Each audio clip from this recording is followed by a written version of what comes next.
Hey guys, welcome to Rosie's Dessert Spot. Today we'll be creating this rose-covered heart-shaped cake. This will be the last installment of our heart-shaped cakes for the year. Here I have some red buttercream, a floral nail, and some baking paper. I've stuck my baking paper square to my floral nail with some buttercream. Then I'm creating a little cone and then 3 petals around that cone. From there you can build on another 4 or 5 petals if you like, and this is all using a 104 piping tip. Create a good 30 or so, maybe even 40, better to have extras than not enough, and continue building your collection of buttercream roses. I will have the recipe for the buttercream listed in the description box for you guys.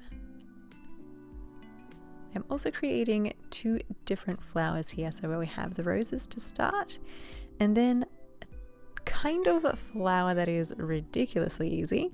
You want to start on the cone as the base, and then all you're literally doing is keeping your piping tip super steady and twirling the floral nail, building on layers around that cone. So it's a very, very basic style of flower. Pop your flowers into the freezer for a good 2 hours if you can, and then stick them to your cake with a little bit of buttercream. You might find that after 15 or maybe after 10 minutes your flowers start to soften. You can return them to the freezer until they're nice and solid again and safe to handle with your hands without them melting. You could leave it at just a row, like a border around the outside, but I decided to fill in the whole space throughout the cake. And I colored my buttercream red with gel food color. If you add enough gel food color and you allow your buttercream to set overnight, just kind of sit there and age if you will, the color will deepen. Once all of your flowers have been stuck to the cake, take a piping bag with some white frosting and create little dots all over the spaces between the flowers. These will act as like little filler buds.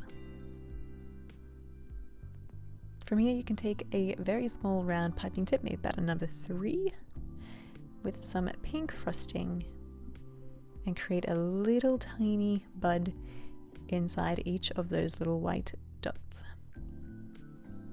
It's a very therapeutic process, I have to admit. It's actually a lot of fun.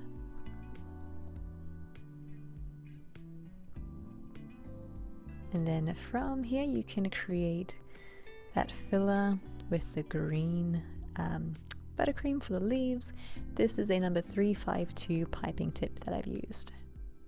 Take this opportunity to hide any spaces where you can see between the flowers and to also reinforce that heart shape.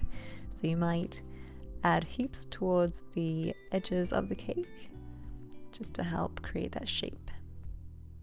For the base I've taken some edible lace and just stuck it to the cake with a little bit of water. You can create edible lace with a paste that you can buy from cake decorating shop, or you can even buy these already made at cake decorating shops as well. And that completes our last heart-shaped cake for the Valentine's Day festivities.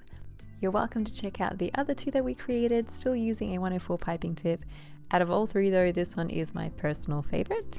Thank you guys so much for watching. I hope you enjoyed this design, and if you recreate it, I would love to see it. Send it my way.